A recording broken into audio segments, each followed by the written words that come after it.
From the heart of Europe to the world, this is RTI. And it certainly is. It's Postcard from Poprad time on a Friday, and we're melting, and it's hot. And I just can't cope. Hello, everybody. How are you? Are you well? There's things flashing up on my screens everywhere. Hi, I'm Eric. I'm at the base of the completely non-snow-covered mountains of the Tatras here in Slovakia, and also melting in Spain. It's himself. Hello. How are you? Melting, of course, the same as me. The most embarrassing two pictures I've seen today was one of him without his top on, and then me putting Skype on and him finding me lay prostrate on the bed. Melting. Wonderful. And we've subjected Facebook users to this. I know. It's ridiculously hot. This hotness should be banned. It should not be allowed. No. What? Because you'll complain when it's cold you're having to pay for your central heating. Well, what's wrong with it being in the middle? What, all the year? Yeah, just in the middle, all year. 50 degrees, all the way round, forever. 50 degrees? Yeah, in old money. Ah, right, okay. No, 60. There's people out there panicking at the moment because I don't realise you're so old. You still work in, what is it called? Fahrenheit. No, Fahrenheit 500. No, I'm not. I just make literary references all the time. Nothing to do with age. It's literary references and homage to the past. Let's say that you don't make any homages to the past, do you? No. Not much. Let's see. Shall we do one now? Go on then. Okay. Shh. RTI remembers the 14th of August 1967.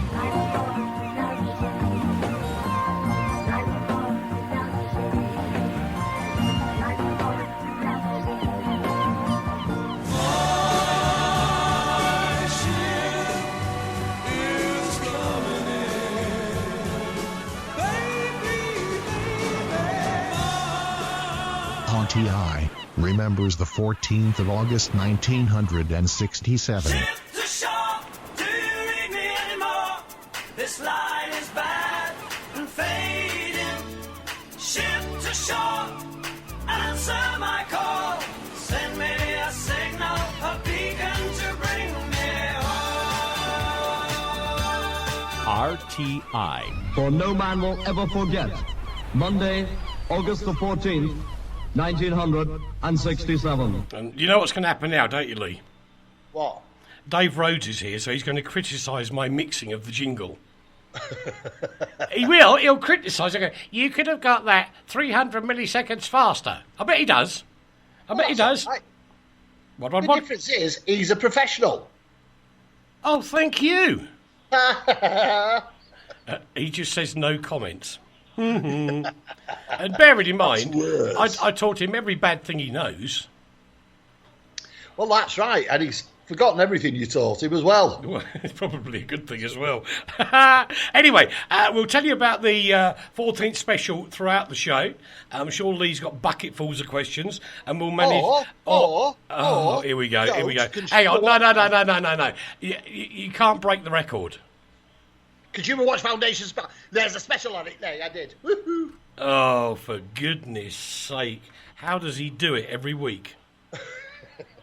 He does. He gets them in when you're not looking. You sort of, you're just there and you blink and he creeps one in.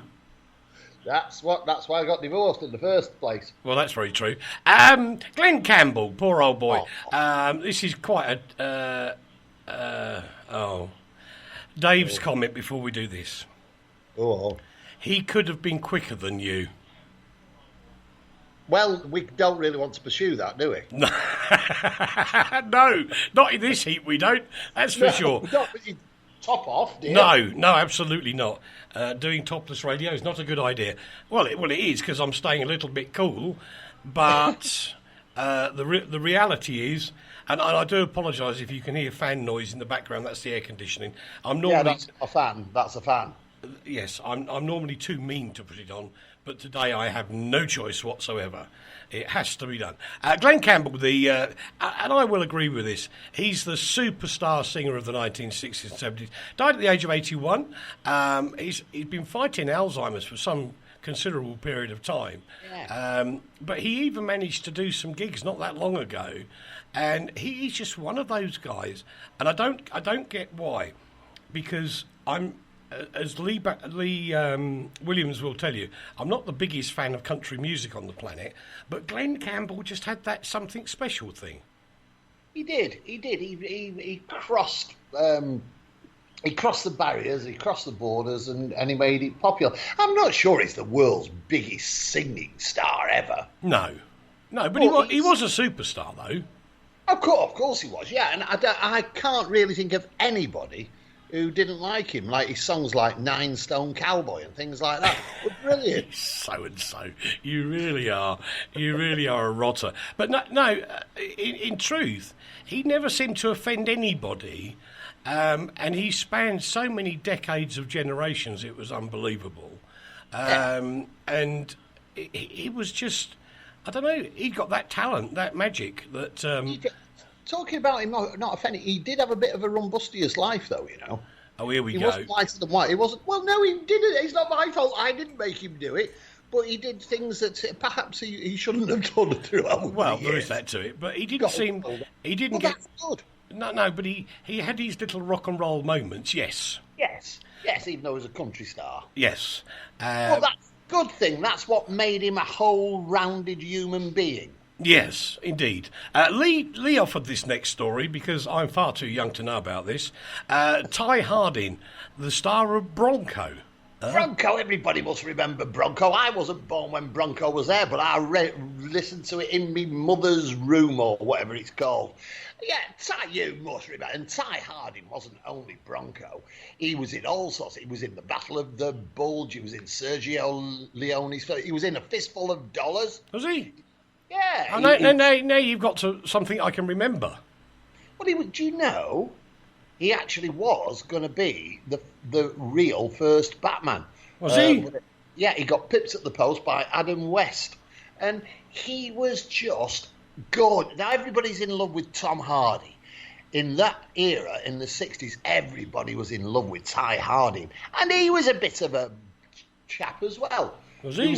You've got to tell him what his name was. He changed his name, right, to Ty Harding because he didn't like his original name. Why he took Ty Harding, I don't know. But his original name, and I wonder if he'd have been as famous if he'd have kept this, was Orison Whipple Hungerford Jr. Right. I think that could have been rather difficult to get off the tongue. What does it spell? What does it spell? Oof. No, yeah, exactly. But anyway, he's passed away. Betty Cuthbert, the sprinter, she's died at the age of 79. She was only 18 when she won 3 gold medals at the Melbourne Olympics in 1956. The first Australian to win triple gold.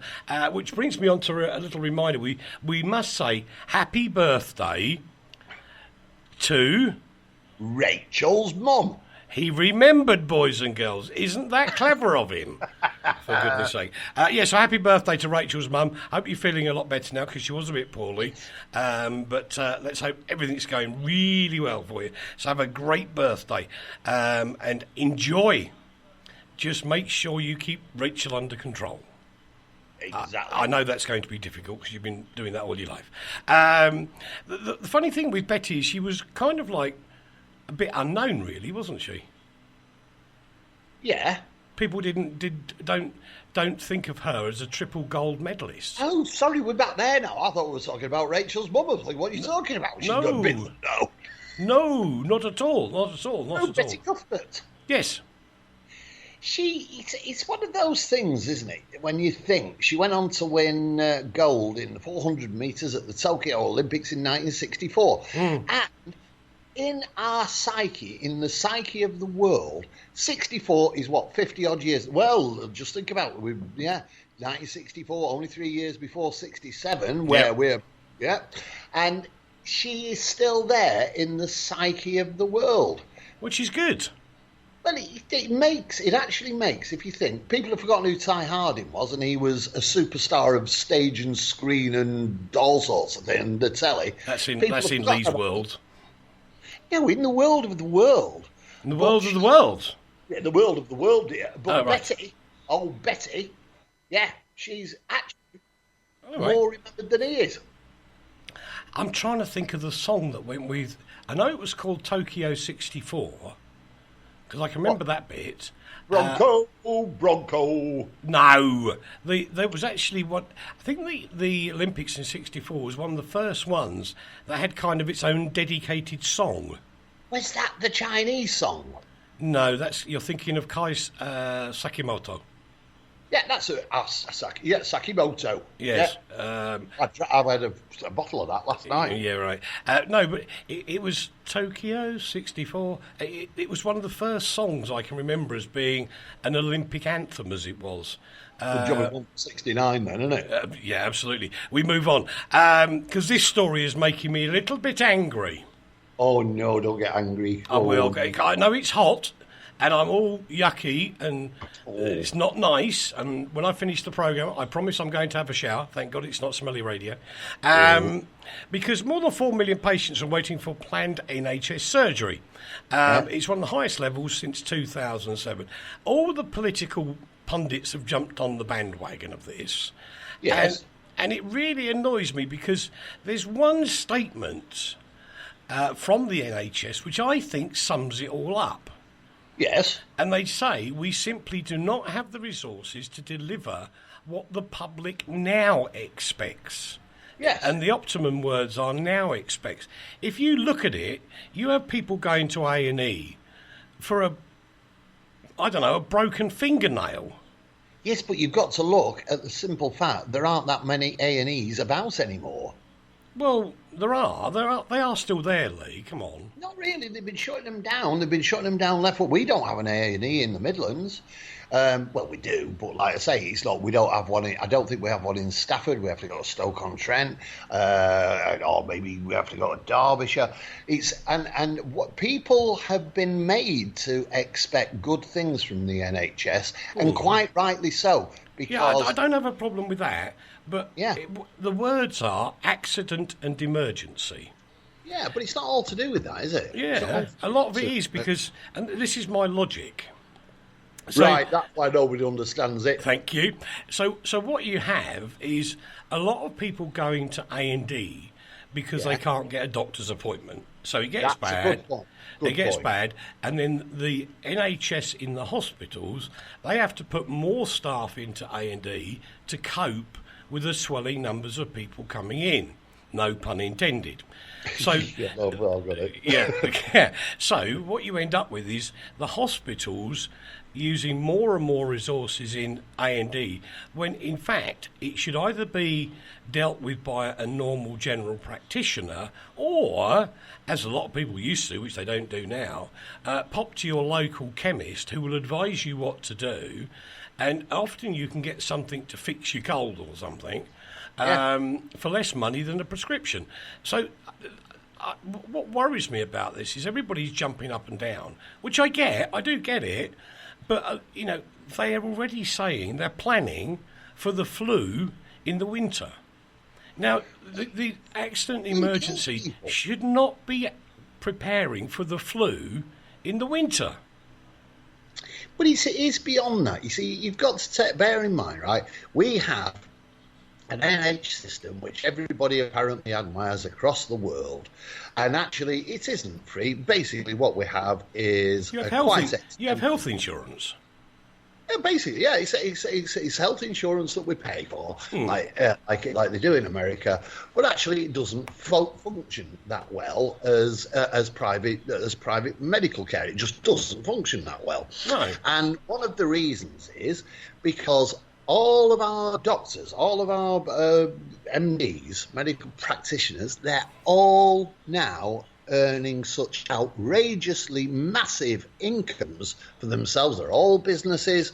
They're actually jettisoning patients they're getting rid of people, which means that the people that they're talking to now either have to phone up one of the helplines that have been set up But there's also, I mean, Dave's just commented quite rightly that there are centres that are open 24 hours a day, 365 a year for patients who are likely to need these kind of urgent but not life-threatening things. And those centres are around and about. Now, that makes huge sense to me because of course it does. Yeah. Because you're taking the pressure off the NHS. Now, I know the numbers are different. I do. I really do, before anybody shouts at me, including Leigh. The system in Slovakia is not that different from the UK. There is an insurance plan which people pay and firms contribute to it as well. And the difference is people will go and buy from a chemist a natural thing such as tea to fix your average man flu. Yeah. They don't go running to the doctors. They don't go running to the hospitals. But if you are seriously sick, and this is very true, as you know, Leigh, my missus was quite poorly one time, and I said to her, look, I think I need to go to the doctor just to get some antibiotics because you've got this horrible chest thing, and I think I've got it coming. So I toddled round to the doctor at 7:30 in the morning, just went there. She saw me, said, "You're in." I went in, she said, "You've got pneumonia." And I went, "Oops." And she just said, "Right, that's it. Everybody else," and in Slovak, she said, "The other people, anybody urgent? No, right, you can wait." And she organised me to go to the hospital. She wouldn't let me take my car. I had to leave that there. And everything was done in 30 seconds, and I was in the hospital, in the chest area, about 20 minutes later. Now, if Slovakia can do that, bearing in mind they have the same proportional number of health centres as there are to people, but the thing is they work on preventative medicine rather than panic medicine. So I think you're right. When there is a panic, then the panic can be dealt with quickly. Well, you've got to look at the underlying reasons that it isn't working over in Britain, and the underlying reasons it's not working in Britain is because too much money is being spent in areas where it shouldn't be being spent, i.e. managers. The management structure in all of the NHS is outrageous. I don't disagree with that, Leigh, because I've seen it for myself. Yeah, and the amount of money that doctors weren't put on this earth to become millionaires. The Hippocratic Oath doesn't say, "I shall be a doctor, therefore I will be a millionaire." It doesn't say that. Doctors have cut their hours down. They don't do the hours. They employ locums to do certain hours for them over weekends and in evenings. I don't have a problem with that. I don't have a problem with that. But again, blimey, Dave's agreeing with me, which is really scary. People seem to be running to the GP and A&E when they only have a broken fingernail. So when people really need, they can't get seen. And the supplementary comment to that is there's a lack of common sense, and we need to re-educate people about how to work with the medical system. And it's absolutely right. When I was a kid, I went to A&E once with a broken leg when I was a little kid, sub 10 years old. Now, that was okay. The rest of the time, hospitals were things I saw on the telly. Absolutely, but by adopting this attitude, all you're doing is literally putting a plaster over the wound. You've got to start looking at what is the problem behind the NHS. People. And, it's of course it's people, yes. But if you can re-educate them. No, but you're talking about re-educating the patients, not managers. The managers are the ones who need to be looked at. We don't live in a communist state where everything's pointed at the people. It's your fault. We live in a democratic state. I agree with that. But the money. But it doesn't matter how much you get quality management if the customers, i.e. the patients, are using the service for something it wasn't really designed for in the first place. You are going to continue with problems. But good education with your managers. That's how good management stops that happening. You've got to look at your management. So the management stands out the side of the door and goes, "What's the matter with you?" You say, "I've got man flu." He says, "Go to your GP or your chemist," and doesn't let you in. Not really. No, that's not feasible, is it? What we're talking about is good management that looks at a structure and says, this is where everything's falling apart, this is what we have to do to mend it, and that automatically then changes and restructures the way that people view what they're being offered. For instance, all you've got to do is look at Staffordshire. There's nothing wrong in mentioning Staffordshire, and the number of people that bad management killed. Yeah, but that's not where I'm at in the first place, Lee. I tell you what, I've got a great discussion. I tell you what, I've just had a great idea with all the nice things I'm getting on the chat room at the moment. Why don't hospitals, like they do here, have right at the front at A&E? You're gonna have to build them, and I'm sure these companies would pay for it because they'd be really happy to. Alongside A&E, you have a chemist. A normal, conventional pharmacy. And when you go there, the nurse says, "What's wrong, Mr. Banks?" And you say, "I've got man flu." She said, "OK." Then you go over there to the chemist and get some stuff. And you don't even go in. Yeah, you could do that, but that again... But that releases... But you think how many nurses that would release, how many doctors it would release. Then the managers could actually manage the staff properly. Yeah, refocus the staff, yeah. Yes. But there is a massive advertising campaign, and it has been for a long time in the UK, to get people to go to the chemists on the high street. Yes. And the chemists are being allowed, and are very good at diagnosing minor ailments and supplying things like that. I don't think the reality of the situation is that the majority of people go to A&E just because they've got a bit of a cough. I really don't think that happens so much. I'm not convinced. I'm really not. And as Dave's saying, wouldn't it be better to hire more nurses? I agree with that as well. But get nurses who are qualified. Hire nurses who are qualified. No, I don't. Do you know, I've got this stupid, very socialist idea, this one from me, Lee. I think there could be a barter deal with people, in so much that you would get like a bursary to become a nurse, where you'd, like the old-fashioned apprenticeship, where you would earn money but get qualified. But as part of the deal, you sign up to stay with the NHS for so many years to actually pay off the debt. Not actually pay any money. You're just doing it because you're on the way. You've been trained by the NHS, so you're going to work for the NHS Correct. for the next 5 years. Now that could work if it is that the normal customers, the patients in the UK, would actually accept they might have to pay a penny more on income tax to cover the cost. I don't think we need to pay any more. That's always what's happening now. People are asking us to pay more money, and we don't need to. You know, I worked it out. It would be cheaper for me to actually have private health schemes than it is to actually be involved with the NHS. I know what you're saying. And again, I'm agreeing with Dave. This is really dangerous today. I think if Lee went, he would go sit in an A&E on a Saturday night with and take you. Well, don't actually break your bloke mate's arm. Don't break it. But supposedly you had a friend of yours that had been helping you do some work. He's fallen over, big lump of rocks fallen on his arm, broken his arm, and you'll sit there for like 4 or 5 hours waiting to be seen because. You've got all the drunk people rolling in. Well, they don't need to go to A&E. They can just sober up in a cell. You don't need them. Well, then you put pressure on the police. Why can't they just go home and sober up? Well, exactly. A nanny state that looks after people who drink too much. I regularly drink too much. No, do you know what I'd do with the drunks?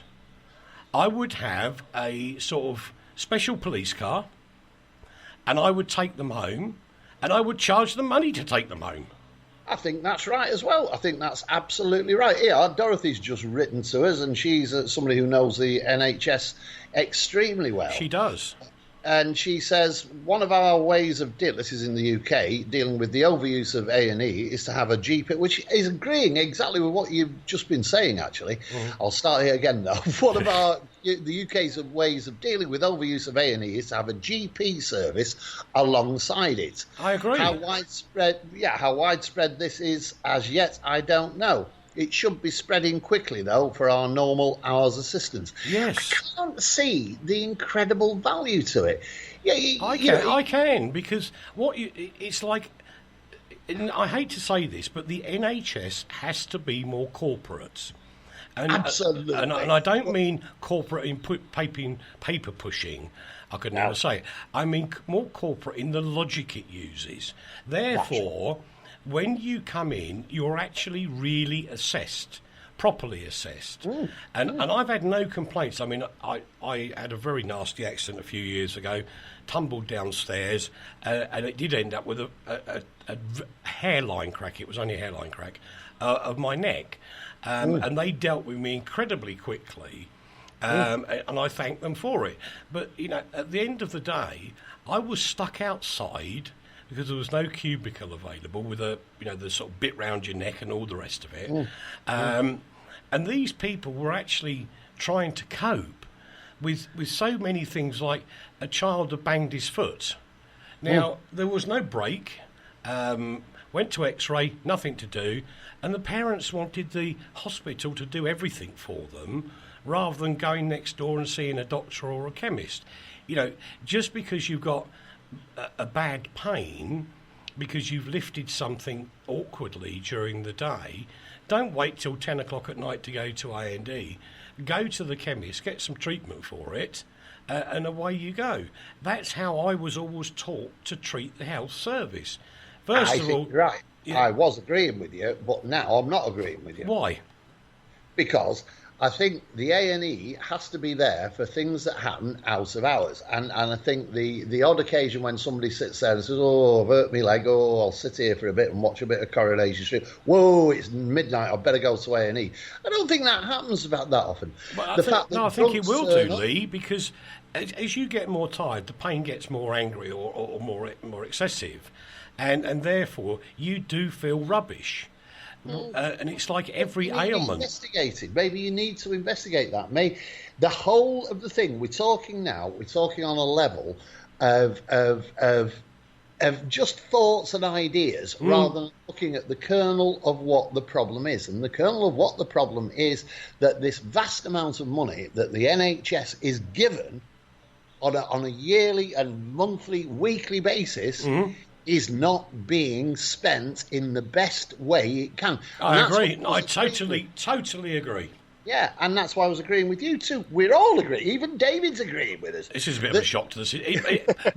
Even other people are agreeing with us.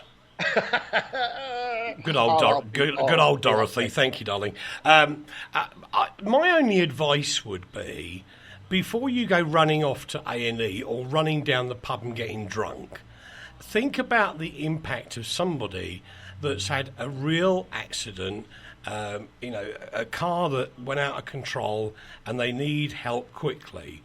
You shouldn't stand in front of that person. You shouldn't even go to A&E when you just had a little fall, you bumped your knee, it's got a bruise on it, tickety-boo, you go to the chemist, you get some cream to put on it, and that's the end of the story. And the same goes with going to the GP. Don't go to the GP because you've found out you've got a normal teenage spot on your chin. You just either, do what you normally do, or you go and get some cream to put on it from a chemist. The chemist can help. And equally, I totally agree with Dorothy. If you put a GP surgery 24 hours a day, rather like the one that Dave's talking about, alongside a hospital, the GP can actually be like a filtering service for the hospital and say, right, no, you need to go that way, you need to go that way. And there's more personal contact with the patient, absolutely. It's a good idea, yeah. I really think that's a great idea. But it's happening. It's actually happening. But it's not obviously clearly happening, as Dorothy said, fast enough. No, it's not happening fast enough. But you've also got the telephone service. I don't know what it's called now, but where you can phone up somebody. They and are say, brilliant. Yeah, They are brilliant. They also act as this filter. Yes. Well, I believe here now everyone's going to disagree with me on this, I'm sure. But one of the major problems we've got are the GPs. It's a business. It's a business to become a millionaire. It's a business where I wouldn't. I will qualify that. I don't think that happens with all GPs, but it certainly does happen with some of them. A lot of them. That's why they grow the services. And also remember that when you go to a GP, you are allocated. I'm not sure what the figures are now, but it's less than 10 minutes to explain what's wrong with you, get a diagnosis, and get some treatment.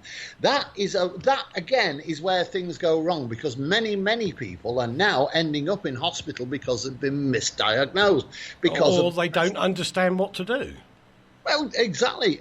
So it's all education and refocus of spending. And I think if we can start with education, I think that would be a wonderful thing. And as you know, Leigh, the opportunity to learn. It's all right. To learn, go and learn some first aid from the Red Cross or St John's in the UK, or your local group, wherever you are. Just shut up whinging about being ill. No, because this can really help. And I keep saying to people recently, I've been so lucky in my life, and I genuinely have, and I've been exposed to some really good training. And one of them was, first aid medical care and doing CPR. Now, a couple of winters ago, this poor old boy who was very, very old, he fell over and banged his head, and then he fell over on his front and banged his head again, so he got cuts and strawberry jam coming in all directions. That was okay, I could treat that. And then the silly bugger went and stopped breathing on me. So I had to do CPR, by which about 2 minutes later the ambulance arrived, and the guy sort of was counting with me and took over at the point where this guy started breathing again. Yeah. Now, that cost me nothing in time, but the pleasure of this guy waking up, you can't. I don't think a lottery win would even be anywhere near as close as the exhilaration you feel when another human being starts breathing again. I agree with you, and I think everything that's been said is right. I think all these things should come into play, and we should become a far more caring society. We should care about people. We shouldn't laugh at people because they've slipped on a bit of ice and smashed their head. But this society, we don't think about giving CPR or helping somebody. What we think is, look at him, and then photograph him, put it on Facebook. Yeah, which is ridiculous. A lot of training needs to be done. We've got to take. We're not going to take a break because we haven't got time for one of those. But I am going to slip this message in. RTI remembers the 14th of August, 1967.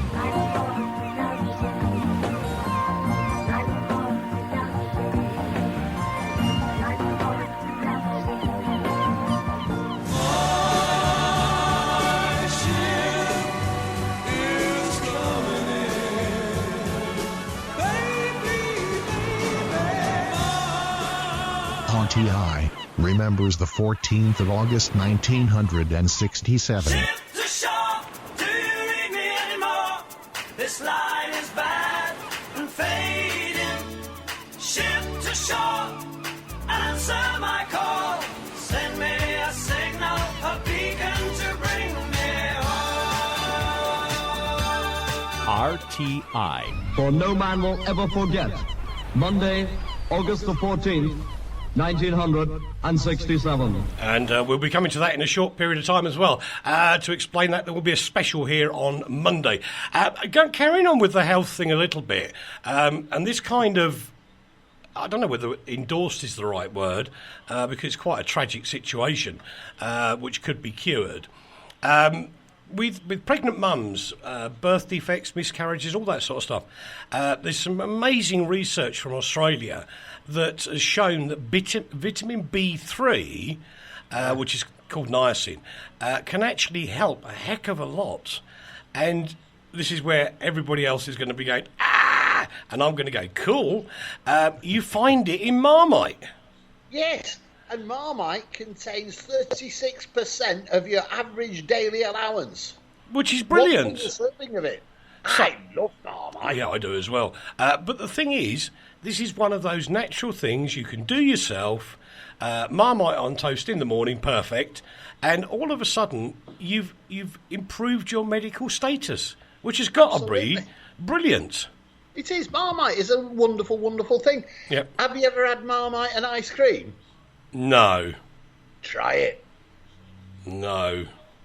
I think I'll pass. I have had Marmite and sausages. That's just banal. Have it on your jam butties. Have it with sweet things. Marmite and sweet things. I know. So my friend has Marmite and banana sandwiches. Well done, whoever your friend is. You haven't got any friends, so you just made it up. Okay. Big argument in the UK.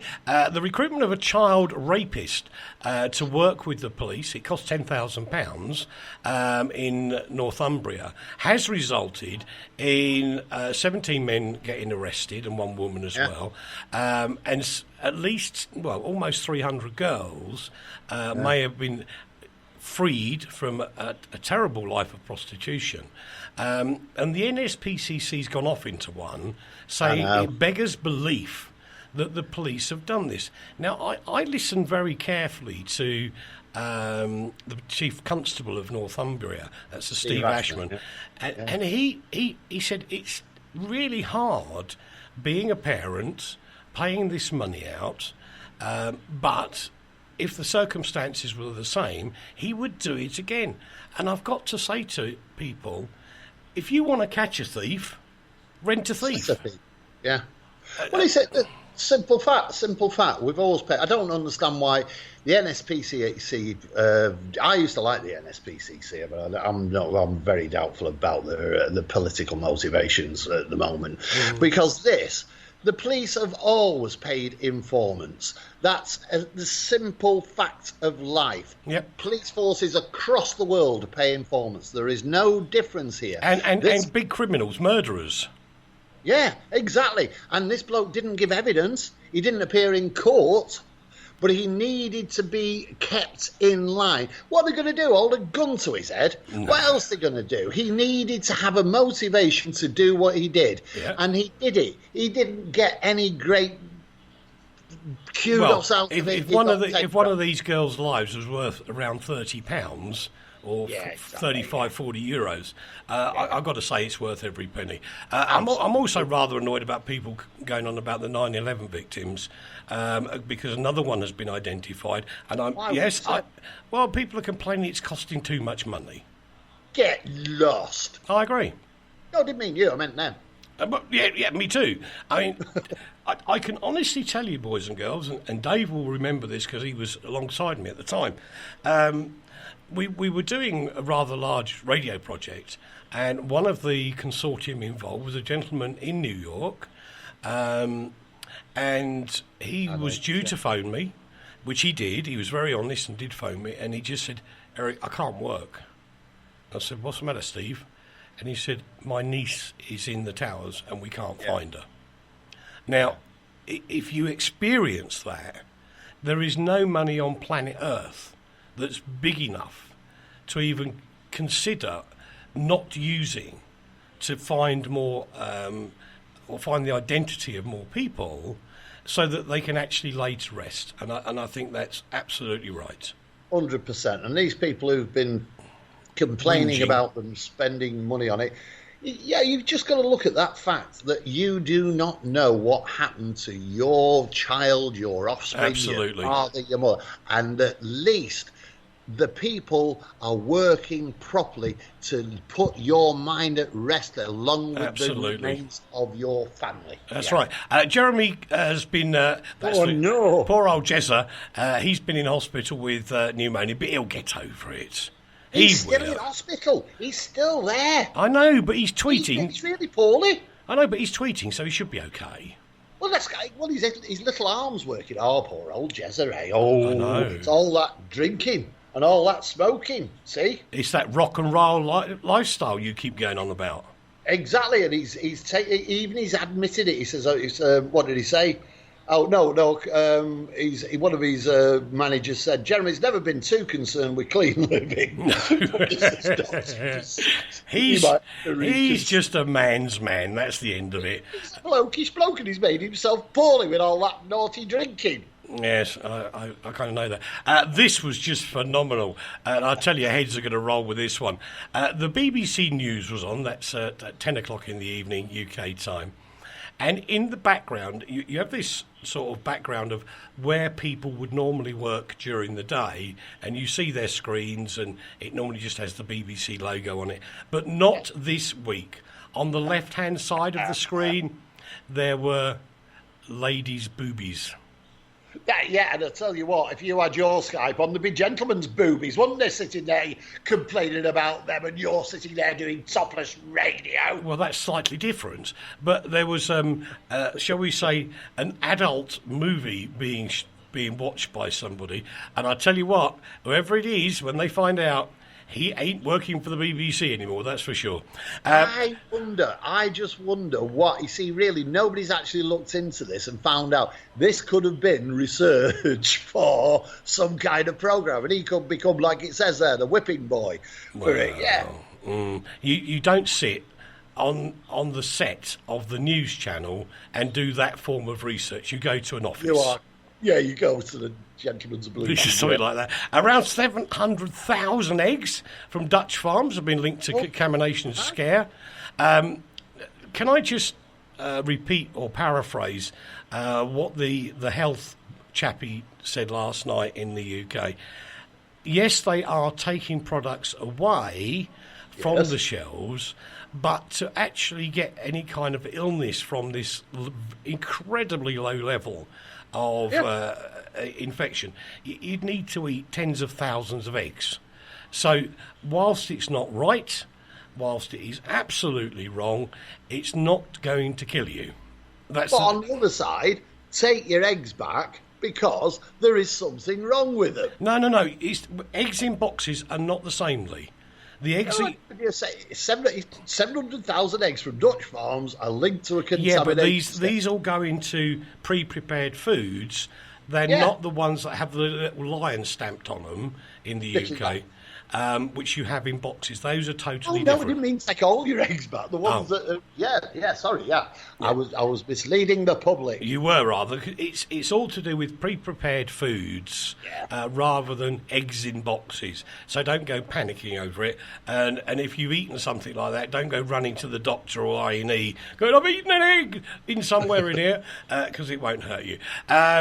3 people have been treated for minor injuries after an unidentified substance was delivered to a restaurant in London's Borough Market, which is really scary, and it was into a Chinese restaurant as well. London ambulance were called, and the property, as you could imagine, was evacuated just as a precautionary thing. It seems to be calm now, which I think is wonderful, because I was really nervous thinking, they're doing another silly game. But the police are continuing with their investigations on it, which is really kind of cool. And I suppose we better move on a little bit, because another terrible thing that happened, a man has been arrested after a jogger appeared to push a woman into the path of an oncoming bus. The guy pushed her. We know, but let me tell you something. The Consumer Watch Foundation has been doing some research into this. Yeah. And there is a new trend. I'm not saying it's a massive trend, but it's a new trend. And actually, I had a similar incident where we are in Valencia only this week, where I was walking down the prom. There's a bloke, a big muscle-bound, bald-headed, tattooed bloke with his baseball cap on backwards, his headphones on.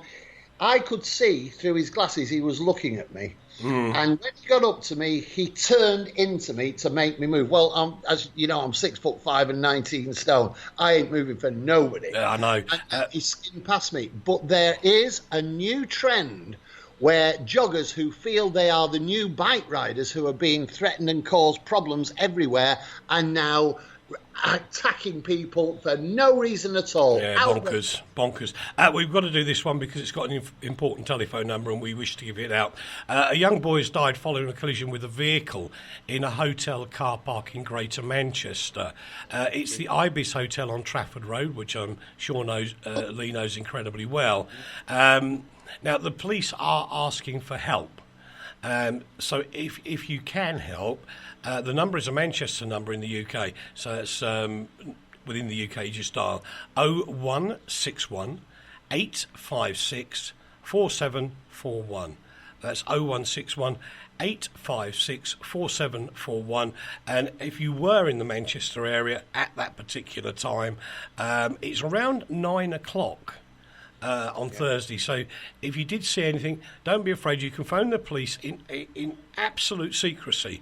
There is no issue there. They're just looking for help to see what happened, and so they can really get on with it. An interesting point, so to point out, people have said that it was to do with a shooting as well. Yes. That was based on the fact that armed response were the first people there, and it's now been said quite categorically it had nothing to do with that. It's correct. A tragic accident. It's just that armed response were the closest people to the scene at the time. And well done for turning up immediately. Yeah, really good. Birmingham's in a bit of a smelly place. There's still an argument between I don't know what you call them these days. They were just bin men in my days. But now they've got some poncy title. Why can't people just have the title they have? Between the bin men and the council, who... I have no idea what's going on there. But seriously, there are rats running around in Birmingham. It's unbelievable. And guess what else is happening as well, What? which is really despicable. There are groups of people who are going, and they are going around and collecting all the rubbish. Then they're taking it to the council tips and are getting turned away at the gates because they're not official collection. It's absolutely insane. It is bonkers. I mean, those people are doing that out of the kindness of their own heart, trying to keep their own local area clean and not have nasty vermin running around. And what do they get for it? A kick in the pants. Just do this one very quickly. Facebook is launching a new platform which will see the social network giant take on the likes of YouTube as well as TV. Well, YouTube's already taking on TV anyway, so what are you talking about? We wait to see what will happen with that. The costs of holidays are set to soar for millions of Britons going to Ibiza and Mallorca because they're having a bit of a crackdown on these Airbnb things. And I kind of get it, really. I do in a way, but the simple fact is, I would. In Britain, you can rent out a room without facing any cost for it. You don't have to pay income tax and stuff like that. In Europe, it's always been the same, and now they've decided no. Well, yeah, you can have they're actually called privates here. They're actually spelt like private in English, and they are a B&B. Then you have the pensions, which are sort of slightly upmarket B&Bs, and then you get to hotels, and it's all really, really, really wonderful. I think the point with that one, we need to point out that it's not. They're not saying that you can't do it. What they're saying is you need a license to do it. That's absolutely right. Yeah, but the fines you're potentially facing are outrageous. If you don't have a licence, yeah. But why would you get fined £360,000 for not having a licence? You're going to lose your home. Because you just got to pay a small fee to get the licence. They come round and make sure that it is a bona fide, bed and breakfast. And he's not going to cause probably they're not going to cause the health system out there problems with yucky food and stuff like that. So yeah, why not get a licence? Why not? It doesn't. Get a licence, but don't be ridiculous and say you get a fine of £360,000. It's going to focus the mind a little bit, I think. More than one thing. Ludicrous payouts to a policeman. I just can't believe he's a proper policeman, because they'd never do it. He was bitten by a flea, one of those little bugs, at work, and he claimed £12,000 in damages. And he got it. And That's West Midlands Police for you. What a waste of money that really is. He also claimed because he trips over a curb, and once he claimed again because he fell off his chair. I know, absolutely marvellous. Loving this, but I'm nervous at the same time, because when people come back at this age, I'm not always sure they got it. David Letterman is coming out of retirement with a new talk show. He's only 70. He's 70, yeah. 70. But have you seen him? Well, he's got a big beard. He looks like one of those people what wear big beards. I've forgotten the names now. Oh, right. Well, one of those. Anyway, hipsters. He looks like a grey-haired hipster. He does rather, actually. Anyway, it's Netflix that have encouraged him to come back. I can't imagine what the fees for that are going to be, but it's going to be rather large, methinks. Really, really, really huge. So anyway, we move on very quickly because I've got to squeeze... Well, I'm not going to squeeze this one. We're actually going to talk about it. On Monday, August the 14th, 2017, which happens to be 50 years to the day when the British government decided to ban commercial radio coming from ships. Ironically, it was Monday, August the 14th, 1967, the same as it is a Monday this year, 50 years on. Okay. I don't know how often that happens. I have no idea. But we will be paying tribute to those. Now, whether this is good or bad, I don't know. But I have to say, if it was me listening as a teenager to the BBC and getting inspired to go into the media, it would never have happened. Yeah. Not in a million years. Go on. Why? Because the BBC was so horizontal, it was like a plank of wood. I agree with you. Yeah, so what you're saying, and I've said this, and I've been saying to Sass for this, I would never work for the BBC because they're so boring. No, there are aspects of the BBC which are really good, including consumer programmes and stuff like that. But you're saying you wouldn't have done that, you wouldn't have been doing what you're doing now because the BBC was so flat and bland. Yes, absolutely. And if you think about it, today, if you're a teenager, you can, not always, but 9 times out of 10, there are ways of finding a radio station that's playing your music, and hopefully we do quite well with that.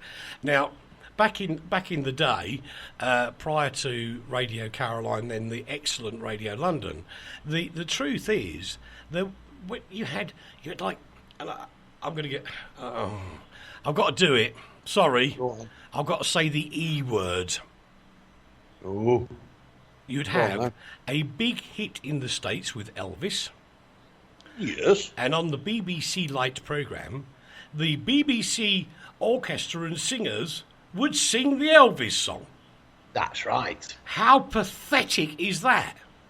It was ridiculous. It was ridiculous. And so the cure... And what was happening was, of course, if you got nothing to have on in your car, you have something rather than nothing.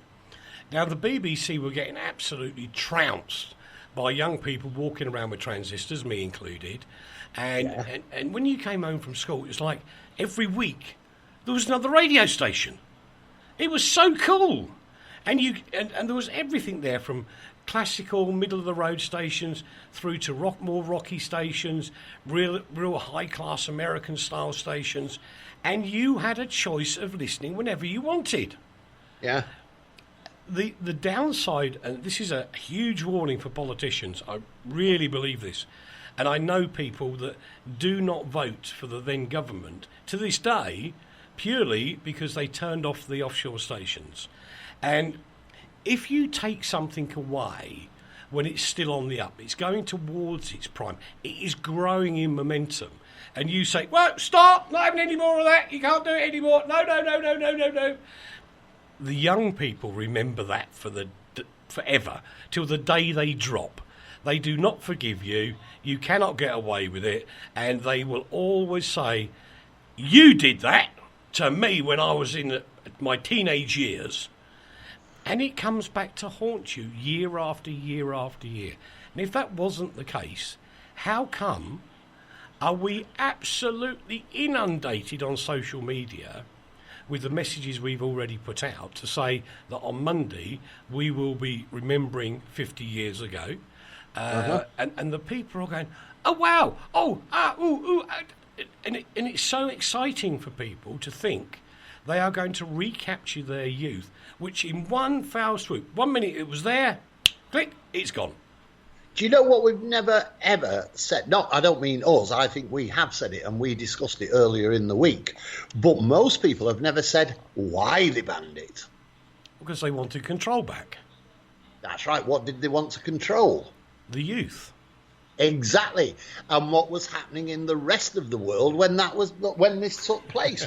This was when everybody was trying to control the youth of the 1960s, because they thought the youth of the 1960s was going to take over the world and destroy the system. And this was a way of the British government trying ridiculously and with absolutely no real success at all to control the thing they feared, which was the youth of the day. Let's remind hang on, let's do that one again. Let's remind everybody of what's actually coming up on Monday. RTI remembers the 14th of August 1967.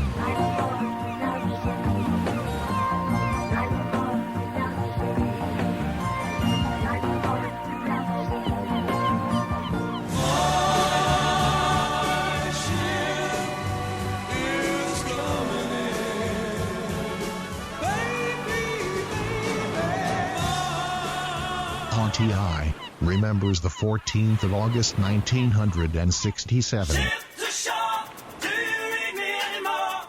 This line is bad and fading. Ship to shore, answer my call. Send me a signal, a beacon to bring me home. RTI. For no man will ever forget. Monday, August the 14th, 1967. And they won't, boys and girls, not while I got breath in my body, that is for sure. We will remember them. There's a whole day here on Monday of great entertainment. We're going to start off with a special breakfast show with Chris Day, who's going to literally document the whole of the offshore period in the 1960s and then through to the 80s. We're then going to have some wonderful experiences that actually Dave and I again had the honour of being part of, with the founder of Ronan O'Reilly of Caroline, talking to Johnny Walker, which was just a phenomenal evening. And I will never forget this one. Do you know what, Lee? There's one question I will never forget from Ronan O'Reilly. Go on. He turned to me as I walked past the street. I'm carrying paper everywhere. It was still faxes in those days. Yes. And I'm carrying bits of paper and messages all over the place. And he waved at me through the door. So I went in. He said, "Eric, are we doing okay?" And I'm thinking, Ronan O'Reilly's asking me if we're doing okay. The guy that knows more about radio than I know, for goodness sake. And it was just a wonderful, wonderful experience. We're also going to pay tribute to one of the unsung heroes on Monday, and that's a gentleman called Edward Cole, who actually went on to Radio 4. And did some very interesting story as well, isn't it? It is, actually. And Edward, I had the honour of working with at QEFM in the early 90s, and he was on one of the forts. It's one of the... I wouldn't say middle of the road. It was more an orchestral type of station, Radio 390. And Edward was one of the mainstays there. And because he wasn't pop music, it's one of those stations that gets missed out regularly. And Edward doesn't actually get the accolation that he should do for being out there in those horrible conditions.